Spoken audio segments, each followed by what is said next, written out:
അതെ, കുട്ടികൾക്ക് ബ്രേക്ക്ഫാസ്റ്റ് ആയിട്ടും ഈവനിങ് സ്നാക്ക് ആയിട്ടും എളുപ്പത്തിൽ ഉണ്ടാക്കാൻ പറ്റുന്ന ഒരു ബനാന പാൻകേക്ക് ആണ് കേട്ടോ ഇന്ന്. ഇതൊരുവിധം എല്ലാവർക്കും അറിയുന്ന റെസിപ്പിയൊക്കെ തന്നെ ആയിരിക്കും, എന്നാലും എൻ്റെ വക ഒരെണ്ണം കൂടി ഇരിക്കട്ടെ. ഓത്തന്റിക് റെസിപ്പിയിൽ എല്ലാവരും മൈദയൊക്കെയാണ് എടുക്കാറ്, പക്ഷെ ഞാൻ എപ്പോഴും ഗോതമ്പ് പൊടിയാണ് കേട്ടോ എടുക്കാറ്. നമ്മൾ കുട്ടികൾക്ക് ഉണ്ടാക്കുന്നതായതുകൊണ്ട് തന്നെ ഗോതമ്പ് പൊടി മതി എന്നാണ് എൻ്റെ ഒരു അഭിപ്രായം. ശരിക്കും മുട്ടയും പഴമൊക്കെ കൂടെ ഒന്ന് ഫോർക്കൊക്കെ വെച്ചൊന്ന് മിക്സ് ചെയ്താലും മതി, പക്ഷെ ഞാനൊന്ന് മിക്സിയിൽ ഇട്ടിട്ടൊന്ന് അടിച്ചെടുക്കുന്നുണ്ട് കേട്ടോ. ഒരു ഇത്തിരി ബ്രൗൺ ഷുഗറും ഞാൻ ആഡ് ചെയ്യുന്നുണ്ട്.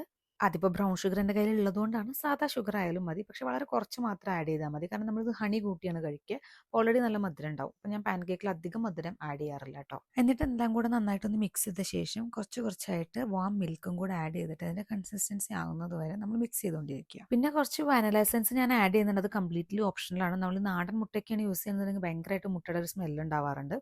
അപ്പോൾ അത് കുറയ്ക്കാൻ വേണ്ടിയിട്ടാണ് വാനില എസൻസ് യൂസ് ചെയ്യുന്നത്. അതിൻ്റെ ആവശ്യമൊന്നുമില്ല കേട്ടോ. ഐ മീൻ, അത് നിർബന്ധമല്ല, ഓപ്ഷണലാണ്. പിന്നെ പാന് ചൂടായിട്ട് നമ്മളതൊരു കയ്യിൽ ഒഴിച്ചു കൊടുക്കുക. ഒന്ന് പരത്തേണ്ട ആവശ്യമൊന്നുമില്ല, ഞാൻ ജസ്റ്റ് ഒന്ന് പരത്തി കൊടുക്കുന്നുണ്ട്. എന്നിട്ടൊന്ന് അടച്ചു വെച്ചിട്ടൊന്ന് വേവിച്ചെടുക്കുക. ഒന്ന് അപ്പുറം ഇപ്പുറം മറിച്ചിട്ട് കഴിഞ്ഞാൽ പാൻ കേക്ക് റെഡിയാവും. ഈ സിന്നമൺ പൗഡർ ഒക്കെ ഉണ്ടെങ്കിൽ ആഡ് ചെയ്യാം, അതൊക്കെ ഇഷ്ടമുള്ളവർക്ക് ആഡ് ചെയ്യാം. അല്ലാതെ ഇങ്ങനെ കഴിക്കാനും കുട്ടികൾക്ക് ഇഷ്ടപ്പെടുന്ന ഒരു റെസിപ്പിയാണ് കേട്ടോ അത്. പിന്നെ ഇങ്ങനെ സ്റ്റാക്കായിട്ട് പാൻ കേക്ക് വെച്ചിട്ട് അതിൻ്റെ മുകളിൽ നമ്മൾ ഹണി ആഡ് ചെയ്ത് കൊടുക്കുന്നുണ്ട്. ഡെക്കറേറ്റ് ചെയ്യാൻ വേണ്ടിയിട്ട് ഞാൻ കുറച്ച് ബ്ലൂബെറീസും ആഡ് ചെയ്യുന്നുണ്ട് കേട്ടോ.